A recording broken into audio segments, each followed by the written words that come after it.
بسم اللہ الرحمن الرحیم۔ السلام علیکم ناظرین، آج ہم آپ کو کربلا میں حضرت حسین رضی اللہ تعالیٰ عنہ کا شہید ہونے کا واقعہ بیان کریں گے، تو ویڈیو کو اینڈ تک دیکھیے گا اور میرے ساتھ رہیے گا۔ کربلا کی دوپہر کے بعد رکت انگیز داستان سننے سے پہلے ایک لرزہ خیز اور دردناک منظر نگاہوں کے سامنے لائیے۔ صبح سے دوپہر تک خاندان نبوت کے چشم و چراغ جملہ عوان و انصار ایک ایک کر کے شہید ہو گئے۔ سب نے دم رخصت دل کی زخمی سطح پر ایک نئے داغ کا اضافہ کیا۔ ہر تڑپتی ہوئی لاش کی آخری ہچکیوں پر امام علی مقام رضی اللہ عنہ میدان میں پہنچے، گود میں اٹھایا، خیمے تک لائے، زانوں پر سر رکھا اور جان نثار نے دم توڑ دیا۔ نظر کے سامنے جن لاشوں کا انبار ہے، ان میں جگر کے ٹکڑے بھی ہیں اور آنکھ کے تارے بھی ہیں، بھائی اور بہن کے لاڈلے بھی اور باپ کی نشانیاں بھی۔ ان بے گورو کفن جنازوں پر کون ماتم کرے، کون آنسو بہائے اور کون جلتی ہوئی آنکھوں پر تسکین کا مرہم رکھے۔ تنہا ایک حسین رضی اللہ تعالی عنہ اور دونوں جہاں کی امیدوں کا ہجوم ایک عجب دردناک بے بسی کا عالم ہے۔ قدم قدم پر نئی قیامت کھڑی ہوتی ہے، نفس نفس میں علم و اندو کے نئے نئے پہاڑ ٹوٹتے ہیں۔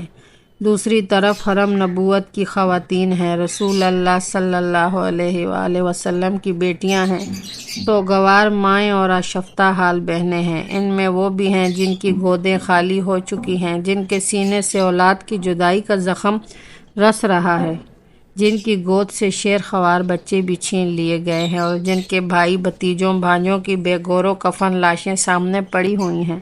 روتے روتے آنکھوں کا چشمہ سوکھ گیا ہے، تن نیم جاں میں اب تڑپنے کی سخت باقی نہ رہ گئی ہے۔ عورت ذات کے دل کا آبگینہ یوں ہی نازک ہوتا ہے، ذرا سی ٹھیس جو برداشت نہیں کر سکتا، آہ اس پر آج پہاڑ ٹوٹ پڑے ہیں۔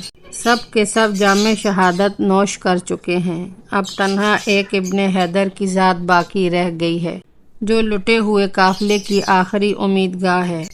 اب بھی رخت سفر باندھ رہے ہیں، خیمے میں ایک احرام برپا ہے۔ کبھی بہن کو تسکین دیتے ہیں، کبھی شہر بانوں کو تلقین فرما رہے ہیں، کبھی لختے جگر عابد بیمار کو گلے سے لگاتے ہیں اور کبھی کمسن بہنوں اور لاڈلی شہزادیوں کو یاس بھری نگاہوں سے دیکھ رہے ہیں۔ امید و بیم کی کشمکش ہے، فرض کا تصادم ہے، خون کا رشتہ دامن کھینچتا ہے، ایمان مقتل کی طرف لے جانا چاہتا ہے۔ کبھی یہ خیال آتا ہے کہ ہمارے بعد اہل خیمہ کا کیا حال ہوگا، پردیس میں حرم کے یتیموں اور بیواؤں کے ساتھ دشمن کیا سلوک کریں گے۔ دوسری طرف شوق شہادت دامن گیر ہے، ملت کی تظہیر و حمایت حق کا فرض نیزوں پر چڑھ کے آواز دے رہا ہے۔ بالآخر اہل بیت کے ناخدا کعبہ کے پاسبان نانا جان کی شریعت کے محافظ حضرت امام حسین رضی اللہ تعالی عنہ بھی اب سر پر کفن باندھ کر رن میں جانے کے لیے تیار ہو گئے۔ اہل حرم کو تڑپتا بلکتا اور سسکتا چھوڑ کر حضرت امام رضی اللہ تعالیٰ عنہ خیمے سے باہر نکلے اور لشکر ادا کے سامنے کھڑے ہو گئے۔ اب ذرا سا ٹھہر جائیے اور آنکھیں بند کر کے منظر کا جائزہ لیجیے۔ ساری داستان میں یہی وہ مقام ہے جہاں انسان کا کلیجہ شک ہو جاتا ہے، بلکہ پتھروں کا جگر بھی پانی ہو کر بہنے لگتا ہے۔ 3 دن کا ایک بھوکا پیاسا مسافر تن و تنہا 22,000 تلواروں کے نرغے میں ہے۔ دشمنوں کی خونریز یلغار چاروں طرف سے بڑھتی چلی آ رہی ہے۔ دروازے پر اہل بیت کی مستورات اشک بار آنکھوں سے یہ منظر دیکھ رہی ہیں۔ منٹ منٹ پر درد و غم کے اتھاہ ساگر میں دل ڈوبتا جا رہا ہے، کبھی منہ سے چیخ نکلتی ہے، کبھی آنکھیں جھپک جاتی ہیں۔ ہائے رے تسلیم و رضا کی وادی، بے اماں پھولوں کی پنکھڑی پہ قدم رکھنے والی شہزادیاں آج انگاروں پر لوٹ رہی ہیں، جن کے اشارہ آبرو سے ڈوبا ہوا سورج پلٹ آتا ہے۔ آج انہی کے ارمانوں کا سفینہ نظر کے سامنے ڈوب رہا ہے اور زبان نہیں کھلتی۔ دیکھنے والی آنکھیں اپنے امیر کشور کو، اپنے مراکز امید کو، اپنے پیارے حسین رضی اللہ تعالیٰ عنہ کو حسرت بری نگاہوں سے دیکھ رہی تھیں کہ ایک نشانے پر ہزاروں تیر چلے، تلواریں بے نیام ہوئیں فضا میں، تیروں کی آنی چمکی اور دیکھتے ہی دیکھتے فاطمہ رضی اللہ تعالیٰ عنہ کا چاند گہن میں آ گیا۔ زخموں سے چور، خون میں شرابور سیدہ کا راج دلارا جیسے ہی زمین پر گرا، کائنات کا سینہ دہل گیا، کعبے کی دیواریں ہل گئیں، چشم فلک نے خون برسایا، خورشید نے شرم سے منہ ڈھانپ لیا اور گیتی کی ساری فضا ماتم و اندوں سے بھر گئی۔ ادھر ارواح طیبات اور ملائکہ رحمت کے جلوں میں جب شہید اعظم کی مقدس روح عالم بالا میں پہنچی تو ہر طرف ابن حیدر کی امامت و سیادت کا غلغلہ بلند ہو رہا تھا۔ ادھر خیمے میں ہر طرف آگ لگی ہوئی تھی، صبر و شکیب کا خرمن جل رہا تھا، یتیموں بیواؤں سوگواروں کی آہ و فغان سے دھرتی کا کلیجہ پھٹ گیا، امیدوں کی دنیا لٹ گئی، آہ بیچ منجدھار میں کشتی کا ناخدا بھی چل بسا۔ اب بنو ہاشم کے یتیم کہاں جائیں، کس کا منہ تکیں؟ کاشانہ نبوت کی شہزادیاں جن کی عفت سرا میں روح الامین بھی بغیر اجازت کے داخل نہ ہوں، نسیم صبا بھی جن کے آنچلوں کے قریب پہنچ کر ادب کے سانچے میں ڈھل جائیں، آج کربلا کے میدان میں کون ان کا محرم ہے جس سے وہ اپنے دکھ درد کی بات کر سکیں؟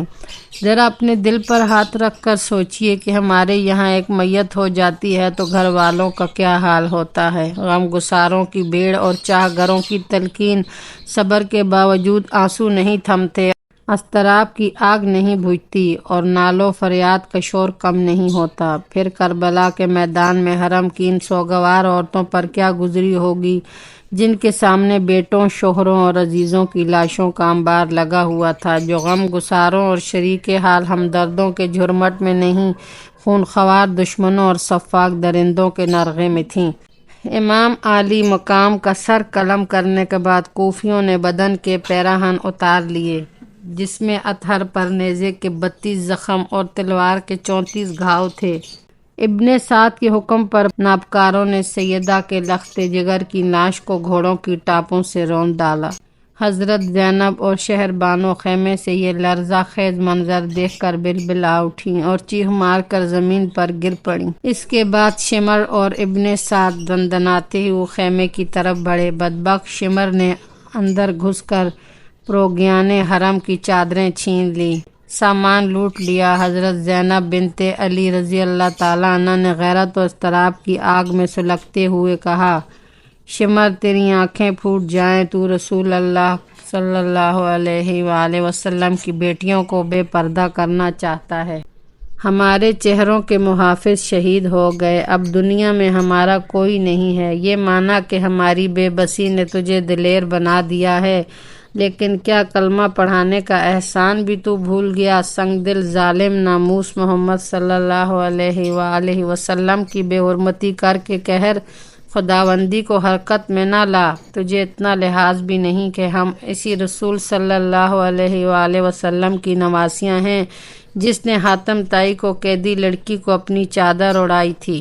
حضرت زینب رضی اللہ تعالیٰ عنہ کی گرجتی ہوئی آواز سن کر عابد بیمار لڑکھڑاتے ہوئے اپنے بستر سے اٹھ کھڑے ہوئے اور شمر پر تلوار اٹھانا ہی چاہتے تھے کہ ضعف و نکاہت سے زمین پر گر پڑے۔ شمر نے یہ معلوم کرنے کے بعد یہ امام حسین کی آخری نشانی ہے، اپنے سپاہیوں کو حکم دیا کہ اسے بھی قتل کر ڈالو تاکہ حسین رضی اللہ تعالیٰ عنہ کا نام و نشان دنیا سے بالکل مٹ جائے، لیکن ابن سعد نے اس رائے سے اتفاق نہ کیا اور یہ معاملہ یزید کے حکم پر منحصر رکھا۔ شام ہو چکی تھی، یزیدی فوج کے سردار جشن فتح میں مشغول ہو گئے، ایک پہر رات گئے تک نشاط کی مجلس گرم رہی۔ ادھر خیمے والوں کی یہ شام غریباں قیامت سے کم نہ تھی، حرم کے پاسبانوں کے گھر میں چراغ بھی نہیں جل سکا تھا، ساری فضا سوگ میں ڈوب گئی تھی۔ مقتل میں امام کا کچلا ہوا لاشا بے گور و کفن پڑا تھا۔ خیمے کے قریب گلشن زہرا کے پامال پھولوں پر دردناک حسرت برس رہی تھی۔ رات کی بھیانک اور وحشت خیز تاریکی میں اہل خیمہ چونک چونک پڑتے تھے۔ زندگی کی یہ پہلی سوگوار اور اداس رات حضرت زینب اور شہر بانوں سے کاٹے نہیں کٹ رہی تھی۔ رات بھر خیمے سے سسکیوں کی آواز آتی رہی، آہوں کا دھواں اٹھتا رہا اور روحوں کے قافلے اترتے رہے۔ آج پہلی رات تھی کہ خدا کا گھر بسانے کے لیے اہل حرم نے سب کچھ لٹا دیا تھا۔ پردیس چٹیل میدان، مقتل کی زمین، خاک و خون میں لپٹے ہوئے چہرے، بیمار کے کراہنے کی آواز، بھوک و پیاس کی ناتوانی، خونخوار درندوں کا نرغہ، مستقبل کا اندیشہ، ہجر و فراق کی آگ، کلیجہ شک کر دینے والے سارے اسباب مقتل کی پہلی رات میں جمع ہو گئے تھے۔ بڑی مشکل سے صبح ہوئی، اجالا پھیلا اور دن چڑھنے پر ابن سعد اپنے چند سپاہیوں کے ساتھ اونٹنی لے کر آیا۔ اس کی ننگی پیٹھ پر حضرت زینب، حضرت شہر بانو اور حضرت زین العابدین سوار کرائے گئے۔ پھول کی طرح نرم و نازک ہاتھوں کو رسیوں سے جکڑ دیا گیا۔ عابد بیمار اپنی والدہ اور پھپھی کے ساتھ اس طرح باندھ دیے گئے کہ جنبش بھی نہ کر سکتے تھے۔ دوسرے اونٹوں پر باقی خواتین اور بچیاں اس طرح رسیوں میں بندھی ہوئی سوار کرائی گئیں۔ اہل بیت کا یہ لٹا پٹا قافلہ جس وقت کربلا کے میدان سے رخصت ہوا، اس وقت قیامت خیز منظر ضبط تحریر سے باہر ہے۔ واقعتاً کربلا کے ایک عینی شاہد کا بیان ہے کہ جگر گوشہ بطول کا سر مبارک نیزے پر لٹکائے ہوئے اسیران حرم کے اونٹ کے آگے آگے تھا، پیچھے 72 شہداء کے کٹے ہوئے سر دوسرے اشکیاں لیے ہوئے تھے۔ خاندان رسالت کا یہ تاراج قافلہ جب مقتل کے قریب سے گزرنے لگا تو حضرت امام کی بے گور و کفن نعش اور دیگر شہداء حرم کے جنازوں پر نظر پڑتے ہی خواتین اہل بیت بے تاب ہو گئیں۔ دل کی چوٹ ضبط نہ ہو سکی، آہو فریاد کی صدا سے کربلا کی زمین دہل گئی۔ عابد بیمار شدت اضطراب سے غش پہ غش کھا رہے تھے اور حضرت شہر بانو انہیں کسی طرح سنبھال رہی تھیں۔ قیامت کا یہ دل گداز منظر دیکھ کر پتھروں کا جگر بھی شک ہو گیا۔ فاطمہ کی لاڈلی بیٹی حضرت زینب کا حال سب سے زیادہ رقت انگیز تھا۔ صدمہ جانکا کی بے خودی میں انہوں نے مدینے کی طرف رخ کر لیا اور دل ہلا دینے والی آواز میں اپنے نانا جان کو مخاطب کیا، یا محمد، آپ پر آسمان کے فرشتوں کا سلام ہو۔ یہ دیکھیے آپ صلی اللہ علیہ وآلہ وسلم کا لاڈلا حسین رضی اللہ تعالیٰ عنہ ریگستان میں پڑا ہے، خاک و خون میں آلودہ ہے، تمام بدن ٹکڑے ٹکڑے ہے، ناشف و گور و کفن بھی میسر نہیں ہے۔ نانا جان، آپ کی تمام اولاد قتل کر دی گئی، ہوا ان پر خاک اڑا رہی ہے۔ آپ کی بیٹیاں قید ہیں، ہاتھ بندھے ہوئے ہیں، مشقیں کسی ہوئی ہیں، پردیس میں کوئی ان کا یار و مددگار نہیں۔ نانا جان اپنے یتیموں کی فریاد کو پہنچے۔ ابن جریر کا بیان ہے کہ دوست دشمن کوئی ایسا نہ تھا جو حضرت زینب رضی اللہ تعالیٰ عنہ کے اس بیان پر آبدیدہ نہ ہو گیا ہو۔ اسیران حرم کا قافلہ اشک بار آنکھوں اور جگر گداز سسکیوں کے ساتھ کربلا سے رخصت ہو کر کوفے کی طرف روانہ ہو گیا۔ شام ہو چکی تھی۔ ایک پہاڑ کے دامن میں یزیدی فوج کے سرداروں نے پڑاؤ کیا۔ اسیران اہل بیت اپنی اپنی سواریوں سے نیچے اتار لیے گئے۔ چاندنی رات تھی، رسیوں میں جکڑے ہوئے حرم کے یہ قیدی رات بھر سے سکتے رہے۔ پیشانی میں مچلتے ہوئے سجدوں کے لیے بھی ظالموں نے رسیوں کی بندھن ڈھیلی نہیں کی۔ پچھلے پہر حضرت زینب رضی اللہ تعالیٰ عنہ مناجات میں مشغول تھیں کہ ابن سعد قریب آیا اور اس نے طنز کرتے ہوئے دریافت کیا، قیدیوں کا کیا حال ہے؟ کئی بار پوچھنے کے بعد حضرت زینب رضی اللہ تعالیٰ عنہ نے منہ ڈھانپ کر جواب دیا، خدا کا شکر ہے، نبی صلی اللہ علیہ وآلہ وسلم کا چمن تاراج ہو گیا، ان کی اولاد قید کر لی گئی، رسیوں سے تمام جسم نیلے پڑ گئے ہیں، ایک بیمار جو نیم جاں ہو چکا ہے، اس پر بھی تجھ کو ترس نہیں آتا؟ اتنا کہتے کہتے وہ پھوٹ پھوٹ کر رونے لگی۔ حضرت زین العابدین نے پھپھی کو تسلی دیتے ہوئے کہا، خون کے قاتلوں سے جو رو ستم کا شکوہ ہی کیا ہے پھپھی جان، بس ایک آرزو ہے کہ بابا جان کا سر میری گود میں کوئی لا کر ڈال دے اور میں اسے اپنے سینے میں لگا لوں۔ ابن سعد نے کہا، گود میں نہیں، تیرے قدموں کی ٹھوکر پر ڈال سکتا ہوں، اگر راضی ہوا تو اقرار کر۔ ظالم نے پھر زخموں پر نمک چھڑکا۔ پھر حرم کے قیدی تلملا اٹھے۔ اضطراب میں بجھی ہوئی ایک آواز کان میں آئی، بدبخت نوجوانان، جنت کے سردار سے گستاخی کرتا ہے، کیا تجھے خبر نہیں ہے کہ یہ کٹا ہوا سر اب بھی دو جہان کا مالک ہے؟ ذرا غور سے دیکھ، بوسہ گاہ رسول پر انوار و تجلیات کی کیسی بارش ہو رہی ہے، صرف جسم سے رابطہ ٹوٹ گیا ہے، عرش کا رابطہ اب بھی باقی ہے۔ اس آواز پر ہر طرف سناٹا چھا گیا۔ اسی عالم و اند میں اسیران اہل بیت کا یہ تاراج قافلہ کوفہ پہنچا۔ مارے شرم و ہیبت کے ابن سعد نے شہر کے باہر جنگل میں قیام کیا۔ رات کے سناٹے میں حضرت زینب مناجات و دعا میں مشغول تھیں۔ ایک ہلکی آواز کان میں آئی، بی بی میں حاضر ہو سکتی ہوں۔ نگاہ اٹھا کر دیکھا تو ایک بڑھیا سر پر چادر ڈالے منہ چھپائے سامنے کھڑی ہے۔ اجازت ملتے ہی قدموں پر گر پڑی اور دست بستہ عرض کیا، میں غریب محتاج عورت ہوں، بھوکے پیاسے آل رسول کے لیے تھوڑا سا کھانا اور پانی لے کر حاضر ہوئی ہوں۔ بی بی میں غیر نہیں ہوں۔ ایک مدت تک شہزادی رسول سیدہ فاطمہ رضی اللہ تعالیٰ عنہ کی کنیزی کا شرف حاصل رہا ہے۔ یہ اس زمانے کی بات ہے جب سیدہ کی گود میں ایک ننھی منھی بچی تھی جس کا نام زینب تھا۔ حضرت زینب نے ابلتے ہوئے جذبات پر قابو پا کر جواب دیا، تو نے اس جنگل اور پردیس میں ہم مظلوموں کی مہمان نوازی کی، ہماری دعائیں تیرے ساتھ ہیں، خدا تجھے دارین میں خوشی عطا فرمائے۔ بڑھیا کو جب معلوم ہوا کہ یہی حضرت زینب ہے تو چیخ مار کر گلے سے لپٹ گئی اور اپنی جان بنت رسول کے قدموں پر نثار کر دی۔ عشق و اخلاص کی تاریخ میں ایک نئے شہید کا اور اضافہ ہوا۔ دوسرے دن ظہر کے وقت اہل بیت کا لٹکا ہوا کارواں کوفے کی آبادی میں داخل ہوا۔ بازار میں دونوں طرف سنگ دل تماشائیوں کے ٹھٹ لگے ہوئے تھے۔ خاندان نبوت کی بیبیاں شرم و غیرت سے گڑی جا رہی تھیں، سجدے میں سر جھکا لیا تھا کہ معصوم چہروں پر غیر محرم کی نظر نہ پڑ سکے۔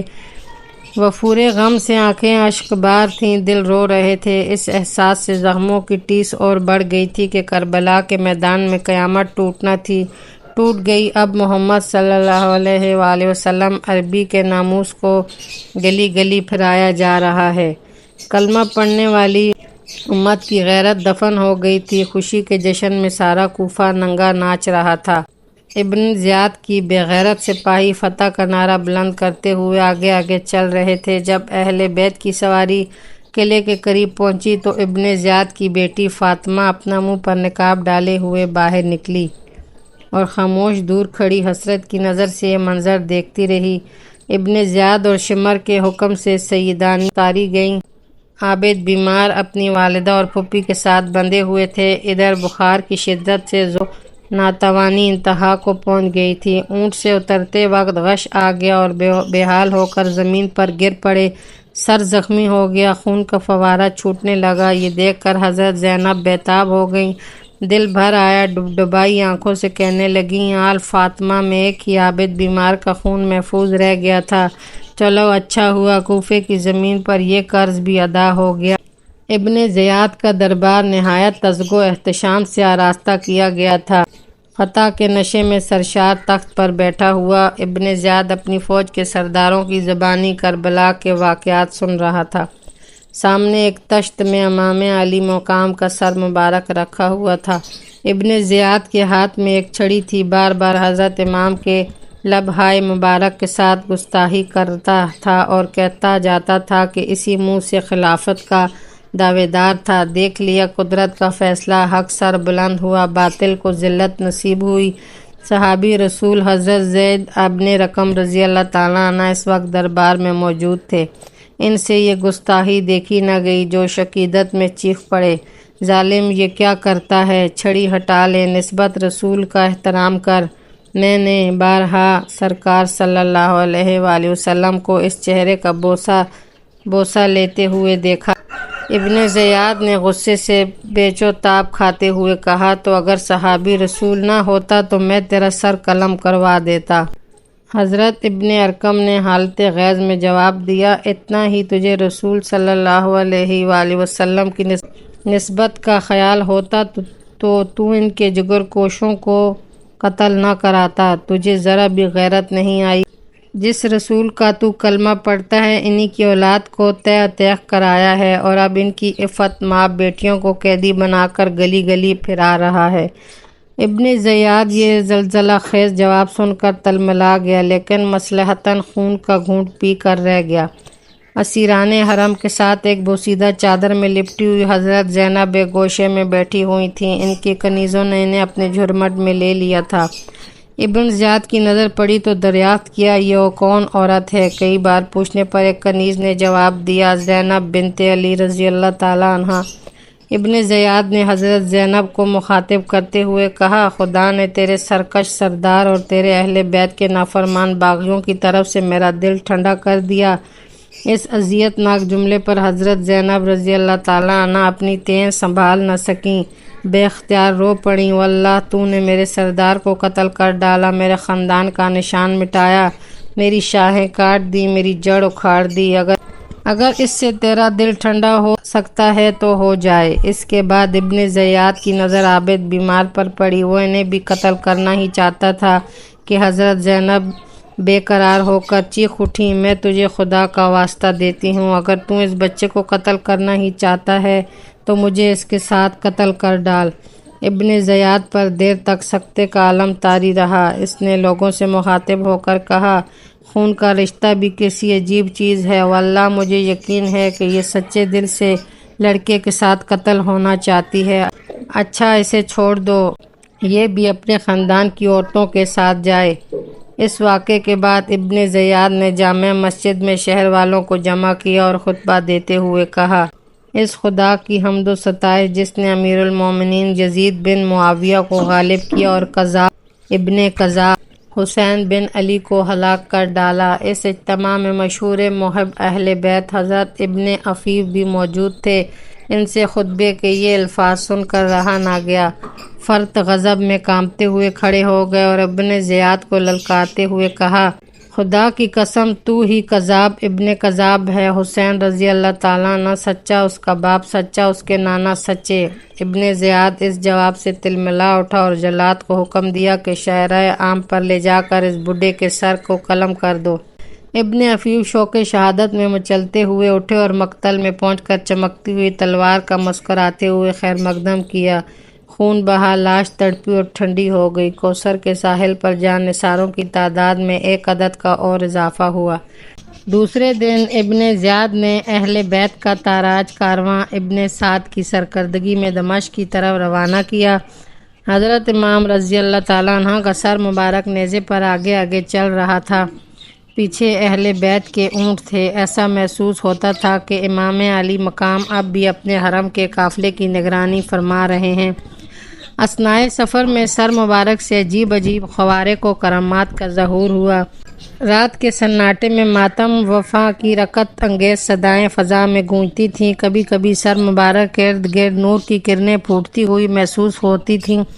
جس آبادی سے یہ قافلہ گزرتا تھا ایک کہرام برپا ہو جاتا تھا۔ دمشق کا شہر نظر آتے ہی یزیدی فوج کے سردار خوشی سے ناچنے لگے۔ فتح کی خوشخبری سنانے کے لیے ہر قاتل اپنی جگہ بے قرار تھا۔ سب سے پہلے زہر بن قیس نے یزید کو فتح کی خبر سنائی کہ حسین بن علی اپنی 18 اہل بیت اور 60 عوان و انصار کے ساتھ ہم تک پہنچے، ہم نے چند گھنٹے میں ان کا قلعہ کما کر دیا۔ اس وقت کربلا کے ریگستان میں ان کے لاشیں برہنہ پڑے ہوئے ہیں، ان کے کپڑے خون میں تر بتر ہیں، ان کے رخسار گرد و غبار سے پیلے ہو رہے ہیں، ان کے جسم دھوپ کی تمازت اور ہوا کی شدت سے خشک ہو گئے ہیں۔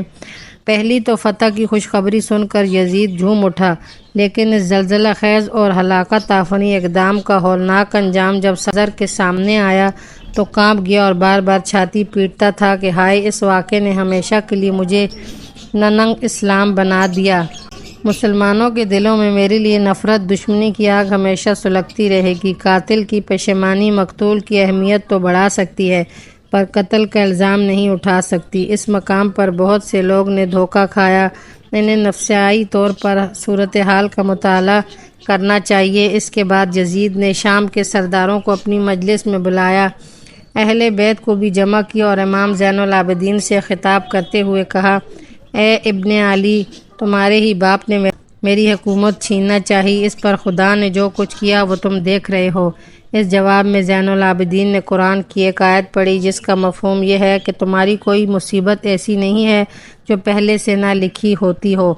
دیر تک خاموشی رہی، پھر یزید نے شامی سرداروں کی طرف متوجہ ہو کر کہا، اہل بیت کے ان اسیروں کے بارے میں تمہارا کیا مشورہ ہے؟ بعضوں نے نہایت سخت کلامی کے ساتھ بدسلوکی کا مشورہ دیا، مگر نعمان ابن بشیر نے کہا کہ ان کے ساتھ وہی سلوک کرنا چاہیے جو رسول اللہ صلی اللہ علیہ وآلہ وسلم انہیں اس حال میں دیکھ کر کرتے۔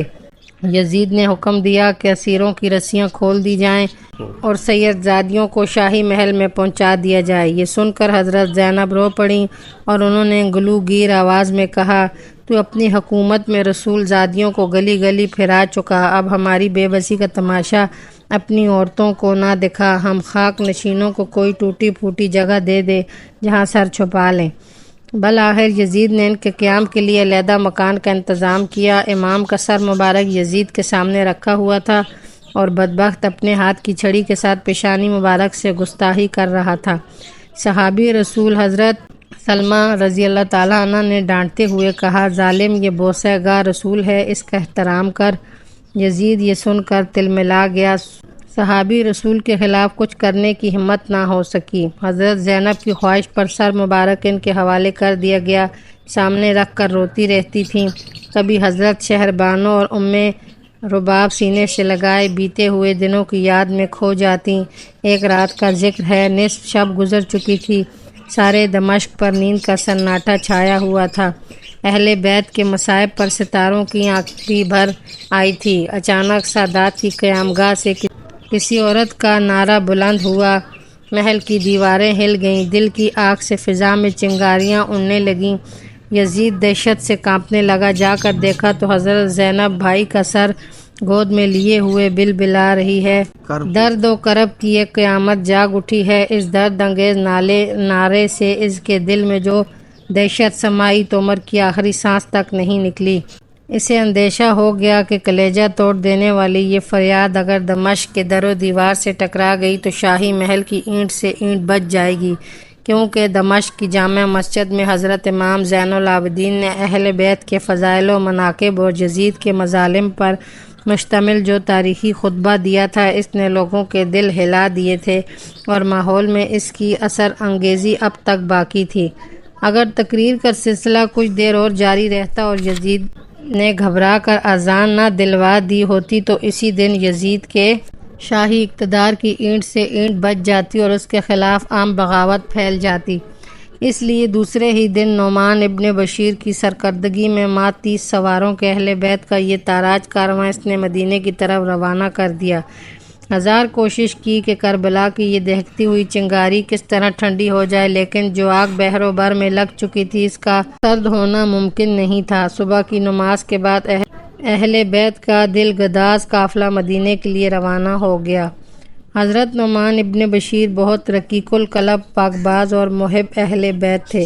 دمشق کی آبادی سے جوں ہی قافلہ باہر نکلا، حضرت نعمان امام زین العابدین کی خدمت میں حاضر ہوئے اور دستہ بستہ عرض کیا، یہ نیاز مند حکم کا غلام ہے، جہاں جی چاہیں تشریف لے جائیں، میری تکلیف کا خیال نہ کیجیے، جہاں حکم دیجیے گا پڑاؤ کروں گا، جب فرمائیے گا کوچ کر دوں گا۔ کچھ لوگوں کا کہنا ہے کہ حضرت زین العابدین وہیں سے کربلا واپس ہوئے اور شہدائے اہل بیت کو دفن کیا، اور کچھ لوگ کہتے ہیں کہ کربلا کے آس پاس کی آبادیوں کو جب خبر ہوئی تو ماتم کنا آئے اور شہیدوں کو تجہیز و تکفین کا فرض انجام دیا۔ آخر الذکر روایت زیادہ قابل اعتماد ہے۔ حضرت امام عرش مقام کا سر مبارک اب نیزے پر نہیں تھا۔ حضرت زینب شہربانو اور عابد بیمار کی گود میں تھا۔ پہاڑوں، صحراؤں اور ریگستانوں کو عبور کرتا ہوا قافلہ مدینے کی طرف بڑھتا رہا، منزلیں بدلتی رہیں اور سینے کے جذبات مچلتے رہے، یہاں تک کہ کئی دنوں کے بعد اب حجاز کی سرحد شروع ہو گئی۔ اچانک سویا ہوا درد جاگ اٹھا۔ رحمت نور کی شہزادیاں اپنے چمن کا موسم بہار یاد کر کے مچل گئیں۔ کربلا جاتے ہوئے انہی راہوں سے کبھی گزرے تھے۔ کشور امامت کی یہ رانیاں اس وقت اپنے تاجداروں اور ناز برداروں کے ذل عاطفت میں تھیں۔ زندگی شام و سحر کی مسکراہٹوں سے معمور تھی۔ کلیوں سے لے کر غنچوں تک سارا چمن ہرا بھرا تھا۔ ذرا چہرہ اداس ہوا، چارہ گروں کا ہجوم لگ گیا۔ پلکوں پہ ننھا سا قطرہ چمکا اور پیار کے ساگر میں طوفان امڑنے لگا۔ سوتے میں ذرا سا چونک گئے اور آنکھوں کی نیند اڑ گئی۔ اب اسی راہ سے لوٹ رہے ہیں تو قدموں کے نیچے کانٹوں کی برچھیاں کھڑی ہیں۔ تڑپ تڑپ کر قیامت بھی سر پر اٹھا لی تو کوئی تسکین دینے والا نہیں۔ خیمہ اجڑ پڑا ہے، قافلہ ویران ہو چکا ہے۔ شہزادوں اور رانیوں کی جگہ اب آشفتہ حال یتیموں اور بیواؤں کی ایک جماعت ہے، جس کے سر پر اب صرف آسمان کا سایہ رہ گیا ہے۔ لبوں کی جنبش اور آبرو کے اشاروں سے اسیروں کی زنجیر توڑنے والے آج اسیر کرب و بلا ہیں۔ مدینے کی مسافت گھٹتے گھٹتے اب چند منزل رہ گئی ہے۔ ابھی سے پہاڑوں کا جگر کانپ رہا ہے۔ زمین کی چھاتی دہل رہی ہے، قیامت کو پسینہ آ رہا ہے کہ کربلا کے فریادی مالک کونین صلی اللہ علیہ وآلہ وسلم کے پاس جا رہے ہیں۔ قافلے میں حسین رضی اللہ تعالیٰ عنہ نہیں ہیں، اس کا کٹا ہوا سر چل رہا ہے۔ استغاثے کے ثبوت کے لیے کہیں سے گواہ لانا نہیں ہے۔ بغیر دھڑکا حسین جب اپنے نانا جان کی تربت پر حاضر کیا جائے گا تو خاکدان گیتی کا انجام دیکھنے کے لیے کس کے ہوش سلامت رہ جائیں گے۔ پردیس میں کربلا کے مسافروں کی آج آخری رات تھی۔ نہایت بے قراری میں کٹی انگاروں پر کروٹ بدلتے رہے۔ صبح سویرے ہی کوچ کے لیے تیار ہو گئے۔ نعمان ابن بشیر آگے آگے چل رہے تھے، ان کے پیچھے اہل بیت کی سواریاں تھیں۔ سب سے آخر میں 30 محافظ سپاہیوں کا مسلح دستہ تھا۔ دوپہر کے بعد مدینے کی سرحد شروع ہو گئی۔ اب فریادیوں کا حال بدلنے لگا، سینے کی آگ تیز ہونے لگی۔ جیسے جیسے مدینے قریب آتا جا رہا تھا، جذبات کے سمندر میں طوفان کا تلاطم بڑھتا جاتا تھا۔ کچھ دیر چلنے کے بعد اب پہاڑیاں نظر آنے لگیں، کھجوروں کی قطار اور سبزہ زاروں کا سلسلہ شروع ہو گیا۔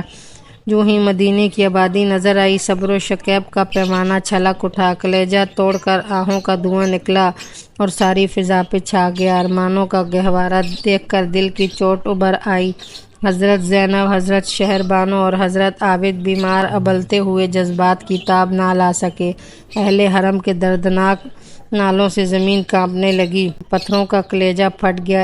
ایک سانڈنی سوار نے بجلی کی طرح سارے مدینے میں یہ خبر دوڑا دی کہ کربلا سے نبی زادوں کا لٹا ہوا قافلہ آ رہا ہے، شہزادہ رسول کا کٹا ہوا سر بھی ان کے ساتھ ہے۔ یہ خبر سنتے ہی ہر طرف کہرام مچ گیا، قیامت سے پہلے قیامت آ گئی۔ غفور غم اور جذبہ بخودی میں اہل مدینہ باہر نکل آئے۔ جیسے ہی آمنا سامنا ہوا اور نگاہیں چار ہوئیں، دونوں طرف شور غم کی قیامت ٹوٹ پڑی۔ آہ و فغاں کے شور سے مدینے کا آسمان دہل گیا۔ حضرت امام کا کٹا ہوا سر دیکھ کر لوگ بے قابو ہو گئے، دھاڑیں مار مار کر رونے لگے۔ ہر گھر میں صفِ ماتم بچھ گئی۔ حضرت زینب فریاد کرتی ہوئیں مدینے میں داخل ہوئیں، نانا جان اٹھیے، اب قیامت کا کوئی اور دن نہیں آئے گا۔ اب صلی اللہ علیہ وآلہ وسلم کا سارا کنبہ لٹ گیا، آپ کے لاڈلے شہید ہو گئے۔ آپ صلی اللہ علیہ وآلہ وسلم کے بعد آپ کی امت نے ہمارا سہاگ چھین لیا، بے آب و دانہ آپ کے بچوں کو تڑپا تڑپا کر مارا۔ آپ صلی اللہ علیہ وآلہ وسلم کا لاڈلا حسین رضی اللہ تعالیٰ عنہ آپ کے نام کی دہائی دیتا ہوا دنیا سے چل بسا۔ کربلا کے میدان میں ہمارے جگر کے ٹکڑے ہماری نگاہوں کے سامنے ذبح کیے گئے۔ آپ کے پیارے کا سینچا ہوا چمن تاراج ہو گیا۔ نانا جان یہ حسین کا کٹا ہوا سر لیجئے، آپ کے انتظار میں اس کی آنکھیں اب تک کھلی ہوئی ہیں۔ ذرا مرکز سے نکل کر اپنی آشفتہ نصیب بیٹیوں کا دردناک حال دیکھیے۔ حضرت زینب کی اس پکار سے سننے والوں کے کلیجے پھٹ گئے۔ ام المومنین حضرت ام سلمہ، حضرت عبداللہ ابن عباس، حضرت ابن عمر، حضرت عبداللہ ابن جعفر طیار اور حضرت عبداللہ ابن زبیر کی رقت انگیز کیفیت تاب و ضبط سے باہر تھی۔ حضرت عقیل کے گھر کے بچے یہ مرثیہ پڑھ رہے تھے۔ قیامت کے دن وہ امت کیا جواب دے گی جب اس کا رسول صلی اللہ علیہ وآلہ وسلم پوچھے گا کہ تم نے ہماری بعد ہماری اولاد کے ساتھ یہی سلوک کیا کہ ان میں سے بعض خاک خون میں لپٹے ہوئے ہیں، تلواروں، نیزوں اور تیروں سے ان کے جسم گھائل ہیں، ان کی لاشیں بے آب و گیا وادی میں پڑی ہوئی ہیں اور ان میں سے بعض قیدی ہیں، رسیوں کے بندھن سے ہاتھ نیلے پڑ گئے ہیں۔ حضرت صغرا بچھاڑیں کھا کھا کر گر رہی تھیں، بار بار اپنی والدہ اور پھوپھی سے لپٹ لپٹ کر پوچھتی تھیں، ہمارے بابا جان کہاں ہیں؟ ہمارے ننھے علی اصغر کو کہاں چھوڑ آئے؟ بابا جان وعدہ کر گئے تھے جلد ہی واپس لوٹیں گے، جس طرح ہو انہیں منا کے لائیے۔ اپنے امام کا کٹا ہوا سر لیے اہل بیت کا یہ تاراج کارواں جس دم روضہ رسول پر حاضر ہوا، ہوائیں رک گئیں، گردش وقت ٹھہر گئی، بہتے ہوئے دھارے تھم گئے، آسمانوں میں ہلچل مچ گئی، پوری کائنات دم بخود تھی کہ کہیں آج ہی قیامت نہ آ جائے۔ اس وقت کا دل گداز اور روح فرسا منظر ضبط تحریر سے باہر ہے۔ قلم کو یارہ نہیں کہ درد و الم کی وہ تصویر کھینچ سکے جس کی یاد اہل مدینہ کو صدیوں تڑپاتی رہی۔ اہل حرم کے سوا کسی کو نہیں معلوم کہ ہجرہ عائشہ میں کیا ہوا۔ کربلا کے فریادی اپنے نانا جان کی تربت سے کس طرح واپس لوٹے۔ حضرت امام رباب عابد بیمار اور ام کلثوم و سکینہ یہ سب کے سب محرم اسرار ہی تھے۔ اندرون خانہ کیا واقعہ پیش آیا کون جانے، اشک بار آنکھوں پہ رحمت کی آستین کس طرح رکھی گئی۔ کربلا کے پس منظر میں مشیت الہی کا سربرستہ راز کن لفظوں میں سمجھایا گیا۔ پس دیوار کھڑے رہنے والوں کو عالم غیب کی ان سرگزشتوں کا حال کیا معلوم۔ مرکد رسول سے سیدہ کی خوابگاہ بھی 2 ہی قدم کے فاصلے پر تھی۔ کون جانتا ہے لاڈلے کو سینے سے لگانے اور اپنے یتیموں کے آنسو آنچل میں جذب کرنے کے لیے ممتا کے اضطراب میں وہ بھی کسی مخفی گزرگاہ سے اپنے بابا جان کی حریم پاک تک آ گئی ہو۔ تاریخ صرف اتنا ہی بتاتی ہے کہ حضرت زینب نے بلک بلک کر کربلا کی داستان لرزہ خیز سنائی۔ شہر بانو نے کہا خاندان رسالت کی بیوہ اپنا سہاگ لٹا کر دولت قدا پر حاضر ہیں۔ عابد بیمار نے عرض کیا یتیمی کا داغ لیے حسین کی آخری نشانی ایک بیمار نیم جاں شفقت و کرم اور صبر و ضبط کی بھیک مانگتا ہے۔ آہو فغاں کا ابلتا ہوا ساگر تھم جانے کے بعد شہزادہ کونین حضرت امام علی مقام کا سر مبارک مادر مشفقہ حضرت سیدہ فاطمہ رضی اللہ تعالیٰ عنہ کے پہلو میں سپرد خاک کر دیا گیا۔ دریا کا بچھڑا ہوا قطرہ پھر دریا میں جا ملا، پھر اٹھتی ہوئی موجوں نے اسے آغوش میں لے لیا۔ تو ناظرین یہ تھا ہمارا بہت ہی دکھ بھرا واقعہ حضرت امام حسین رضی اللہ تعالیٰ عنہ کا اور کربلا کے بارے میں۔ تو مجھے امید ہے کہ آپ کو میری یہ ویڈیو پسند آئی ہوگی، تو میری اس ویڈیو کو لائک شیئر کریں اور اسے سبسکرائب کریں تاکہ مزید آنے والی ویڈیو آپ تک پہنچ سکیں۔ اللہ حافظ۔